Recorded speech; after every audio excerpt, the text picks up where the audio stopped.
Newcastle United are third in the Premier League. And when I made my predictions about 6 weeks ago, I said if they carry on at this rate, they will get in the top four. And I did actually predict them to finish third in the Premier League come the end of the season. You can go and check the video for yourself, Premier League predictions. Newcastle United have just battered Crystal Palace 5-0. And I'm going to be honest, I didn't get to watch all of the game because there was Champions League on. Harry Kane's Bayern Munich got knocked out and Arsenal destroyed Real Madrid home and away, which is absolutely ridiculous. But Newcastle United today had a lot of pressure on them.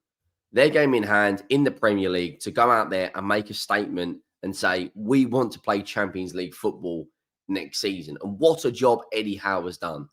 Won them their first domestic trophy in something like 58 years. And now they are sitting within the top four by 4 clear points of Manchester City with winnable games coming up.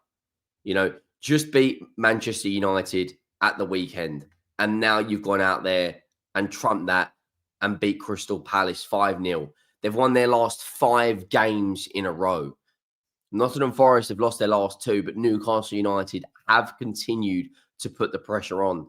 And who's to say that Newcastle United don't finish second? The way they're playing. They're scoring goals. They've scored 9 in the last 2.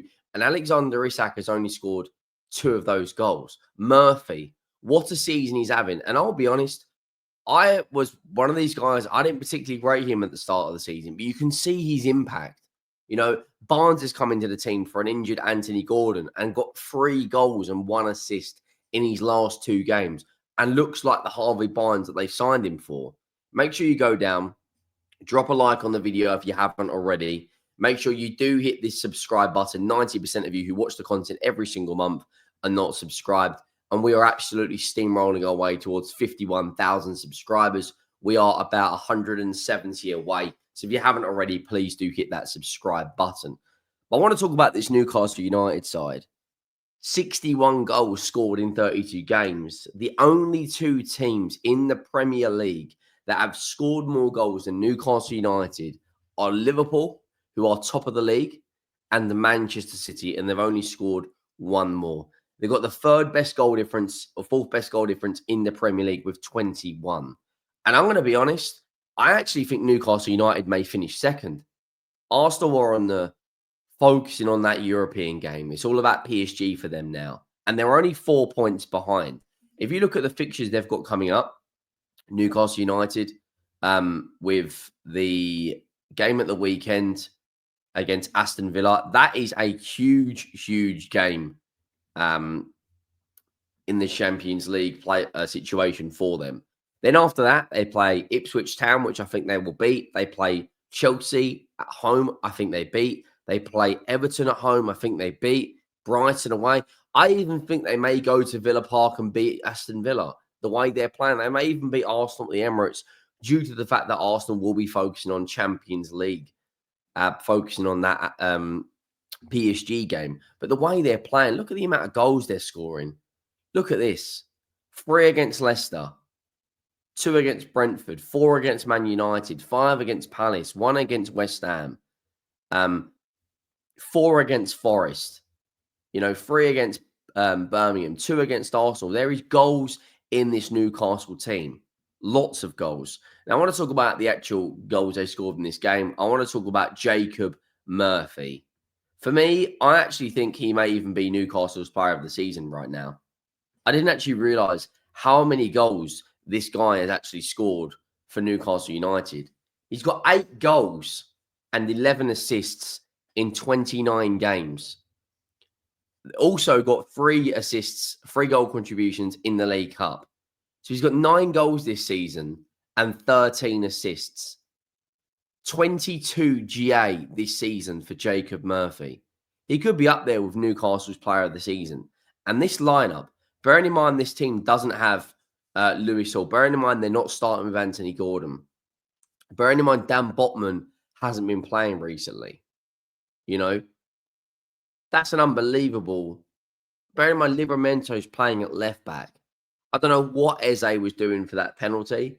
I'll be brutally honest. That's one of the worst penalties you will see all season. And it's a comfortable save for Nick Pope. But I always talk about the first 15 minutes of a game is where you can really, you got the manager's team talk ringing in your ears. You're going out there. You want to start strong. Newcastle United were 4-0 up at half time. I mean, they're starting strong, and then there's absolutely obliterating someone. Murphy gives Newcastle the lead. People say, he probably won't have meant it. I'll be honest, I don't think he does. It's similar to Sandro Tonali's goal against Brentford recently.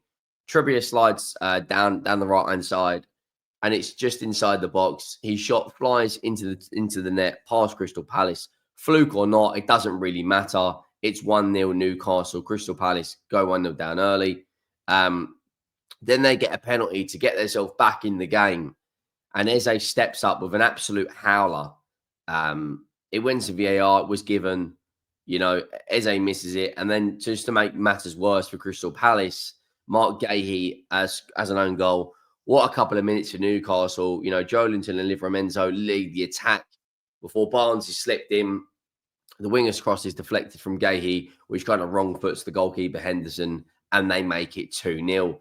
And then the kind of bloodbath started.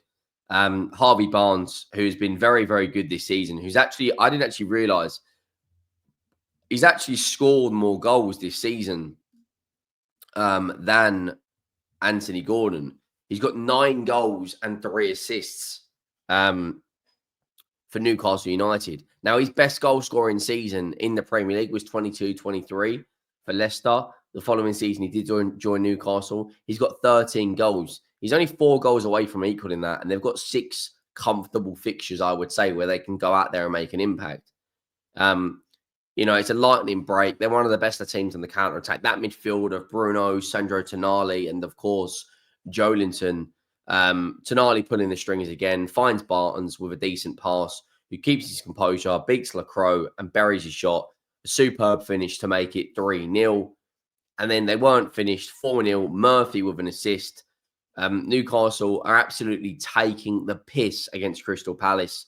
Murphy does the damage again. Decent cross between the goalkeeper and the defence. Lands on Fabian Schar, and they make it 4-0, at halftime. And Alexander Isak, being 4 goals up, wasn't even involved in a goal at this point. Absolutely battering them. And then, of course, he does have to get his goal. He does have to get on the score sheet. Joelinton with an assist. Finally, Isak gets his goal. A disaster from Lacroix this game, I'm going to be honest. He's been pocketed and absolutely destroyed by Joelinton. Gets a one-touch, gets the ball out of his feet with a smart finish beyond Dean Henderson, and they make it 5-0 Newcastle. I mean, what an absolute battering. I mean, that is score 9 goals in your last 2 games. They absolutely destroyed Manchester United, 13 shots against Man United and 14 shots against. To score 9 shots off your last 27, that's 1 in every 3 shots is hitting the back of the net, is a ridiculous conversion rate. They currently sit 3rd in the Premier League. Aston Villa on Saturday is going to be a massive, massive game. It really, really is. I'm going to predict Newcastle come away with something. The way they're playing, the confidence they're showing. Of course, both teams played midweek. Aston Villa did get knocked out by PSG in the Champions League. They've still got FA Cup to play for, which I believe is a couple of weekends' time. And Aston Villa are probably one of the teams that may even finish 4th or 5th and get Champions League. I think what we're seeing right now is a slow dip in form from the likes of Nottingham Forest. And I'm going to be honest, I think they may drop out of the top 4. But this Newcastle United side are not showing any signs of dropping out. Even if they get a draw against Aston Villa, it's still a good result. Then they go and beat Ipswich, Brentford and Chelsea. And then you've only got Arsenal away and Everton at home for the remainder of the season. And for Newcastle United fans, they must be on cloud 9 right now. Joelinton with an assist against Palace. Tonali with an assist. Murphy with an assist. Trippier with an assist. Pope saves the penalty. Schar scores. Isak scores. Barnes scores. Murphy scores. It was a perfect performance from Newcastle United. From minute 1 to minute 90, they were very, very, very, very good. And let's just be honest. What a job Eddie Howe has done this season. You know, a disaster from Crystal Palace, an own goal, conceding 5. You know, after being really, really good in the form table, to go and to concede 10 goals in your last 2 games, really, really bad. They have got a couple of decent fixtures coming up. They do play Bournemouth at home and they play Spurs away. And I think anyone, the way we're playing, can beat us right now. I will be about later for the instant match reaction for the Tottenham game, where we have to turn up. No ifs, no buts, no maybes. We must be there. We must turn up. We must do our job. Let me know your thoughts down below. Can Newcastle United finish second? Will they finish third? What did you make of their game? Make sure you do drop a like. Please hit that subscribe button. We are steamrolling our way towards 60,000 subscribers. Thank you all for watching. And I will see you, like I said, I will see you later for Tottenham versus Frankfurt. I am out.